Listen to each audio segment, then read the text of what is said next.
মামার বাড়ি যাই, মামি দিল দুধ ভাত, ডোরে বসে খায়। বিছানে ঘুমার দোয়াটা বলো। বিছানে ঘুমার দোয়া। নাম কি? আতিফা আজুম। তুমি বিছানে ঘুমার দোয়াটা বলো তো। বিছানে দোয়াটা Thank you, love.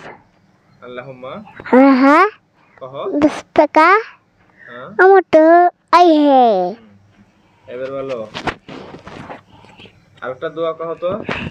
হ্যাঁ আরেকটা দোয়া কহ তো। আচ্ছা कहला। এবার রিফাত কহ বেকার বিছানে ঘুমার দোয়াটা কহ। বিছানে ঘুমার দোয়া কহ। কহা কহা আপনি শিখে দাও তো। अल्लाह बिस्मिका আমতো আই হে। কোন রে কহন রে একটা পদ্য কহ তো। কি ছড়া গলা কহ তো। ছড়া গলা সারা আমি আগে দে আইফা কহ তো। ছড়া গলা কহ তো। সারা তুই কেদা হাসবি রাব্বি কহ।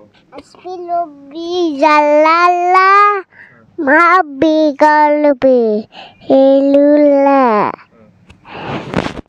তারপর কহ মামা বাড়ি যায় ওটা কহ। তাই মামার বাড়ি যাই, মামি দিল দুধ ভাত, ডোরে বসে খায়।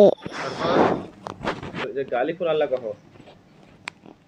এতে আছে আলিফুন আল্লাহ কহ। আলিফুন আল্লাহ, আলিফুন বাবাইতুল্লাহ, বাবাইতুল্লাহ। বিছানে ঘুমার দোয়াটা কহ। সেন কুমার দোয়া। হ্যাঁ